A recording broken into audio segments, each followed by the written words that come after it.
आप देख रहे हैं स्टेट टुडे न्यूज और मैं हूं आपके साथ हर्षिता। आइए बढ़ते हैं कुछ खास खबरों की ओर।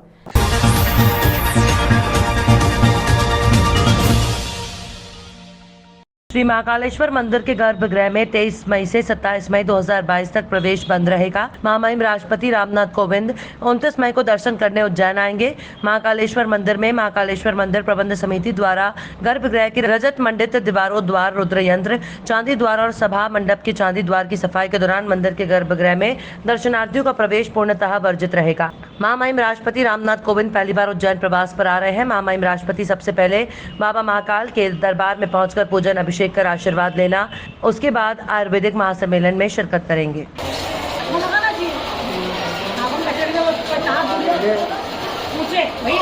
उज्जैन में अभी कुछ देर पहले महाकाल थाना अंतर्गत कोट मोहल्ला क्षेत्र में कमर्शियल गैस की बड़ी टंकी में भयानक विस्फोट हुआ है।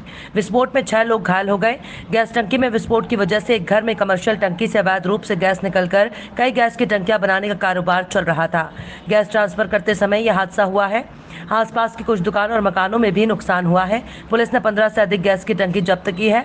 पूरे मामले में जांच जारी है। जिस घर में अवैध गैस की टंकियों से गैस निकालने का काम चल रहा था, वो घर फिरदौस भाई और मंजर भाई नाम के लोगों का बताया जा रहा है।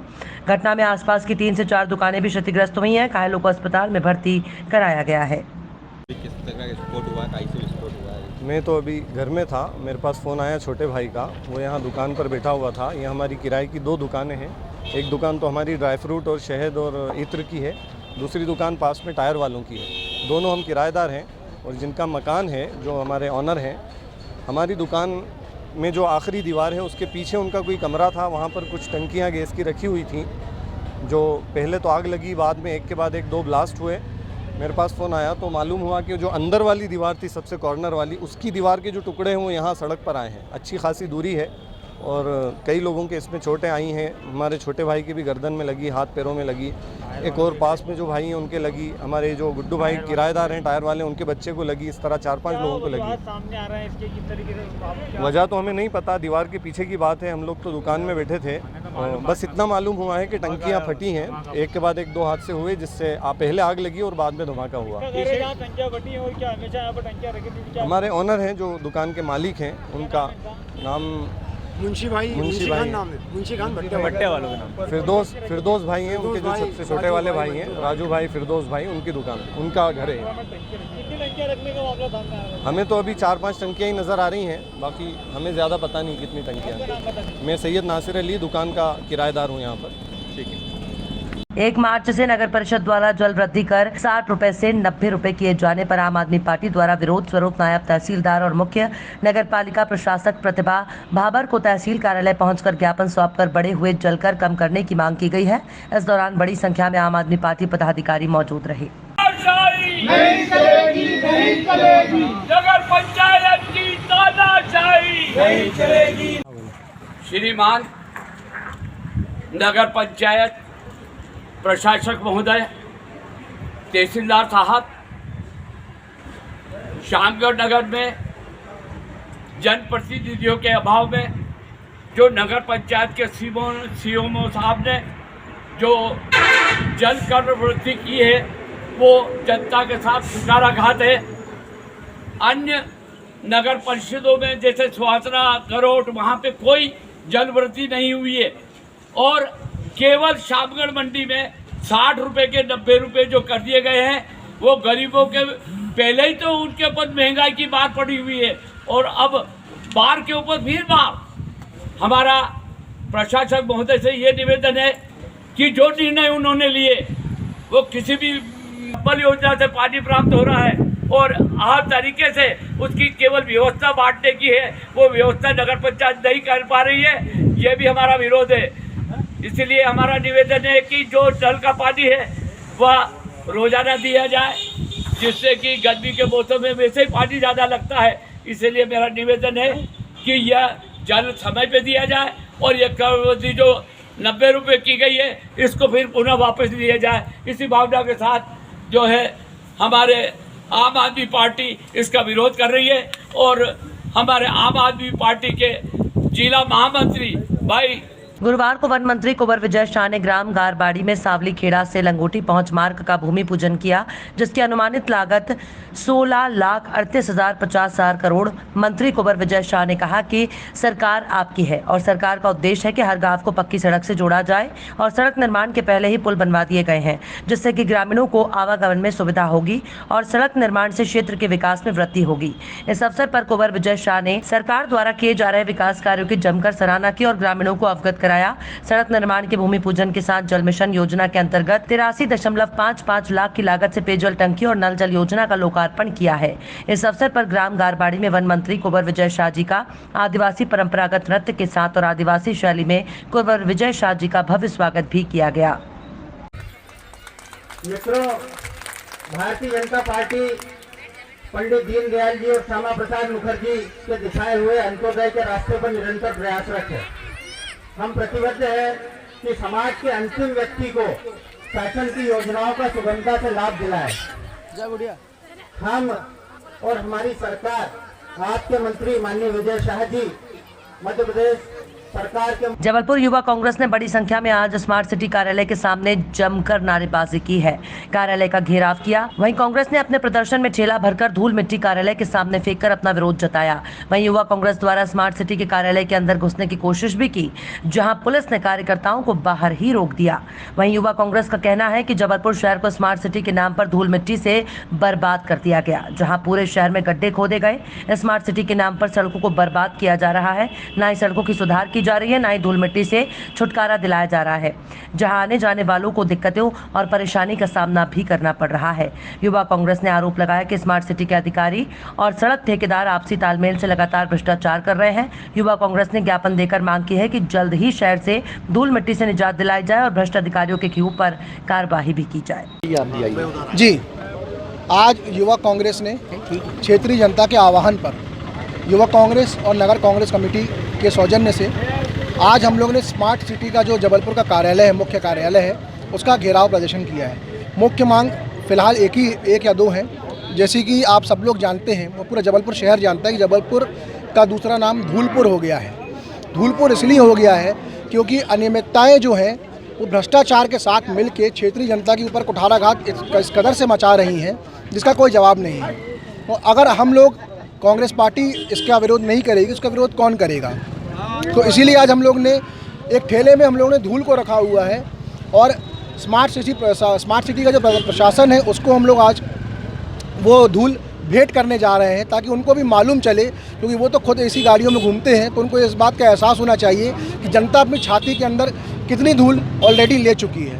इसीलिए आज युवा कांग्रेस का ये उग्र आंदोलन है और ये तो आगाज़ है। आने वाले समय में हमारा जो दूसरा चरण का जो हमारा आंदोलन हो रहा है, हम चाहते हैं कि नगर प्रशासन जाग जाए। अगर नहीं जागेगा तो हमको आने वाले समय में कलेक्ट्रेट का भी घेराव करना होगा, क्योंकि ये जो ब्रिज बन रहा है, जो कि एनसीसी प्राइवेट लिमिटेड कंपनी बना रही है और कलेक्ट्रेट भी प्राइवेट लिमिटेड हो गया है उस चक्कर में भी इतने आप लोग देखेंगे कितनी भीड़ की, कितनी ज़्यादा ट्रैफिक की अवस्था हो गई और धूल कितनी बढ़ गई है। इसीलिए हम लोग कलेक्ट्रेट का भी घेराव करेंगे अगर नगर प्रशासन नहीं जागा। हमने अभी आज जो ज्ञापन के माध्यम से अपनी मांग रखी है, उसमें मुख्य मांग ये भी है कि जो सड़कें हैं जिस चक्कर में धूल हो रही है, जो उन्हें छील के रख दी है, उसमें क्रशर की डस्ट डालें और उसमें दिन में 4 बार कम से कम पानी से तराई करें, ताकि हाल फिलहाल कम से कम 2 में, और हमने उनसे कहा है कि 1 महीने के भीतर अगर आपने सारी जितनी भी सड़कें जो कि कोहराम मचा रही उनका निर्माण नहीं पूरा किया तो आंदोलन को किसी और ही लेवल पे हम लेके जाएंगे। शहर में लोग धूल से परेशान हैं। दुर्भाग्य है कोरोना के बाद मास्क निकला था, परंतु जबलपुर शहर में अब धूल के कारण मास्क लगाना पड़ रहा है लोगों को। आज थोड़ी सी धूल सौंपकर स्मार्ट सिटी को चेताया है, नगर निगम को चेताया है कि आप जबलपुर शहर की जनता को धूल मुक्त करें, अन्यथा जो धूल हम लोगों को खाना पड़ रही है ये धूल आपको भी खाना पड़ेगी। 15 दिन के भीतर अगर जबलपुर शहर धूल मुक्त अगर नहीं होता है तो हम इससे बड़े आंदोलन स्मार्ट सिटी और नगर निगम और कलेक्टर जबलपुर के खिलाफ करेंगे और मजबूर करेंगे कि जो धूल आम जनता को खाना पड़ रही है वो धूल आपको भी खाना पड़ेगी। स्मार्ट सिटी के सामने धूल फेंकना ये काफी जायज है, आप गेट के सामने। हमने युवक कांग्रेस के हमारे साथियों ने एक छोटी सी धूल, थोड़ी सी धूल लाके स्मार्ट सिटी के गेट के बाहर रोड पर लाकर रखी है, सांकेतिक ये बताने के लिए कि आप हमको धूल खिला रहे हैं, आप धूल मुक्त शहर को करिए, नहीं तो आपको भी ये धूल झेलना पड़ेगी। वन मंत्री कुंवर विजय शाह ने कोटवारों को पुष्पमाला पहनाकर स्वागत किया। इस अवसर पर मंत्री जी ने कहा कि कोटवार एक ऐसा शब्द है जो गांव में रहने वाला, सबसे कम पैसे में काम करने वाला और सबसे ईमानदारी से अपनी ड्यूटी निभाने वाला, जो बारिश हो, गर्मी हो, कोई झगड़ा फसाद हो, जमीन नापना हो या कुछ भी काम हो, आपके सामने सबसे पहले खड़ा रहता है। आज से नहीं, अंग्रेज़ों के ज़माने से, ये चाहे मुगल हो या राजा हो या देश जब गुलाम था और देश जब आज़ाद है, तब से हमारे कोटवार साथी नॉमिनल पैसे में अपनी वफादारी और अपने कर्म से सरकार का पक्ष रखते हुए आए हैं और गांव में सद्भाव रखने का कार्य किसी ने किया है तो वो हमारे कोटवार साथी हैं। आज हम इन साथियों को नमन करने यहाँ आए हैं जिन कोटवारों के पास सेवा भूमि है। उन सब की सेवा भूमि में मनरेगा अंतर्गत मछली पालन, तालाब का निर्माण कराया जाएगा जिससे गरीबों के चेहरे पर मुस्कान आए। हम राजनीति नहीं करते, राजनीतिक माध्यम से जनता की सेवा करते हैं। जल्द ही कोटवारों के नाम प्रधानमंत्री आवास प्लस में जोड़े जाएंगे। जिन कोटवारों के पास सेवा भूमि नहीं है, कोटवारों की पगार बढ़ाने की भी बात मुख्यमंत्री शिवराज सिंह चौहान के सामने रखकर जल्द ही खुशखबरी देंगे। इस अवसर पर भाजपा मंडल अध्यक्ष शुभम तिवारी, एसडीओपी रविंद्र वास्कले, खंडवा डीएफओ सुधांशु शेखर, उप मंत्री सुनील सिंह, नायब तहसीलदार अंकित मौर्य सहित गणमान्य जन उपस्थित रहे। जो हमारे खानवा ब्लॉक के गांव कोटवार जो शब्द है, ये वो शब्द है जो गांव में रहने वाला, सबसे कम पैसे में काम करने वाला और सबसे ईमानदारी से अपनी ड्यूटी निभाने वाला, बाढ़ हो, धूप हो, गर्मी हो, कोई झगड़ा फसाद हो, जमीन नापना हो या कुछ भी काम हो, सबसे पहले कोई आज से नहीं, चाहे अंग्रेजों का ज़माना रहा हो, चाहे मुगलों का हो, चाहे राजा का हो या देश जब गुलाम था और देश जब आज़ाद है, तब से हमारे कोटवार साथी नॉमिनल पैसे में अपनी वफादारी और अपने कर्म से सरकार का पक्ष रखते हुए आए हैं और गांव में सद्भाव पैदा करने का सबसे बड़ा काम अगर किसी ने करा है तो हमारे कोटवार साथी है। आज हम नमन करने यहाँ आए और हम अपने आप को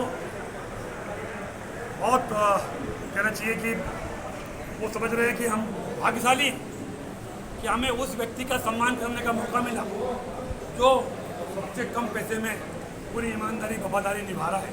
जब मुझे जानकारी मिली कि हमारे कोटवार साथी जिनके पास सेवा भूमि है वो वहाँ तालाब नहीं खोद सकते, वो वहाँ पर मछली पालन नहीं कर सकते। एक तरफ मध्य प्रदेश की सरकार और हमारे प्रधानमंत्री जिसका ये लक्ष्य है सबसे अंतिम व्यक्ति का उत्थान, गरीब व्यक्ति चाहे वो ST/SC का हो, अधिकांश कोटवार हमारे ST/SC के, और इनका उत्थान ये भी चाहते हैं इनके बच्चे भी अच्छे स्कूल में पढ़े, अच्छे कपड़े पहने, इनका भी अच्छा घर हो, ये भी 3 फसल पैदा करें, कौन नहीं चाहता। ये इनके जीवन में खुशियाँ लाने के लिए, इनके जीवन में रोशनी लाने के लिए, इनके जीवन में बाहर लाने के लिए इन सब के 60 कोटवार जिनके सेवा भूमि हैं, हम पूरी प्राथमिकता से आज ही हमने नर्मदा भैया को 12 लाख का तालाब मछली पालन का सैंक्शन किया है। 12 लाख का तालाब खुलने के बाद हम मछली के लिए लोन दिलाएंगे और मेरा दावा है आगे पीछे लगभग 25-30 हज़ार रुपये महीने की आमदनी एक तालाब से एक कोटवार को हो जाएगी। इसके माध्यम से हम 60 कोटवारों को तालाब देना चाहते हैं, सिंचाई करवाना चाहते हैं इनके खेतों में, और जिनको सेवा भूमि नहीं है उनकी तनख्वाह अभी केवल 4,000 मिल रही है। हम मुख्यमंत्री जी से बात करके इनके तनख्वाह बढ़ाने के लिए क्या कर सकते हैं, इनका सच्चा प्रतिनिधि बन के इनके दर्द को आत्मसात करके मुख्यमंत्री से बात करके निश्चित रूप से इनके जीवन में खुशियाँ लाने का कोई बहाना के माध्यम से इनके जीवन में खुशियाँ आए, हम जरूर कोशिश करेंगे। आज पुनः मैं अपने आप को बहुत गौरवान्वित महसूस कर रहा हूँ। खबरों में फिलहाल इतना ही। और भी खबरों के अपडेट्स के लिए आप देखते रहिए स्टेट टुडे न्यूज़।